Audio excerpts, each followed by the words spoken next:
అధ్యక్షులు పరమేశ్ అన్న గారికి మరి విశాఖపేట జెడ్పీటీసీ దొడ్డాల రాజేశ్వర అన్న గారికి అదేవిధంగా ఇక్కడికి ఇచ్చేసినటువంటి సన్నుగొండ శేఖర్ అన్న గారికి మరి చెల్లా నరసింహరావు అన్న గారికి అల్లాడి నరసింహ పుల్లారావు అన్న గారికి ఇలా ప్రతి ఒక్క యాదవ కుటుంబ సోదరులందరికీ కూడా పేరు పేరున నా శిరస్సు వచ్చి నమస్కారం తెలియజేస్తున్నాను.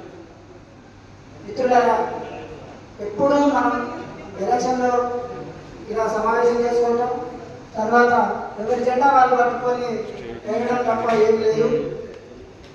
మనకి అవతలవాడు టికెట్ ఇవ్వాల్సిన పని లేదు. మనం ఇండిపెండెంట్గా ఎందుకు నిలబడకూడదు, మనం ఎందుకు చేయలేము.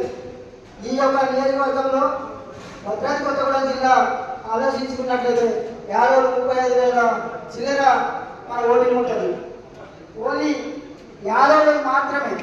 మరి అదే ఎస్సీ ఎస్టీ బీసీలకి మనకు ఉన్నటువంటి చైతన్యంతోనే మనం ముందుకెళ్తున్నటువంటి ఏదైతే సంక్షేమ కార్యక్రమాలు కానీ పెద్దలు సీతారామరాజు చేసేటువంటి కార్యక్రమాలు ఒకరే కాకుండా మిగతా వాళ్ళు కూడా చాలా కార్యక్రమాలు పాల్గొంటున్నారు. కాబట్టి ఒక్కొక్క వ్యక్తి 10 ఓట్లతో చేస్తున్నా కూడా మిగతా కులాలను కూడా మనం కలుపుకున్నట్లయితే విజయం సాధించడానికి మంచి అవకాశం ఉంది. మరి ఈ అవకాశాన్ని మనం చేతులారా చేయాల్సినట్టు వాళ్ళ చేతికి పోయి ఏదో జెండాను పట్టుకొని మనం తిరగాల్సిన పని లేదు.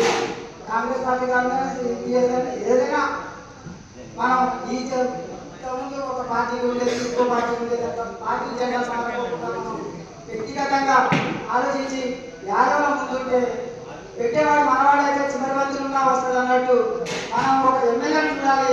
ఆ ఎమ్మెల్యే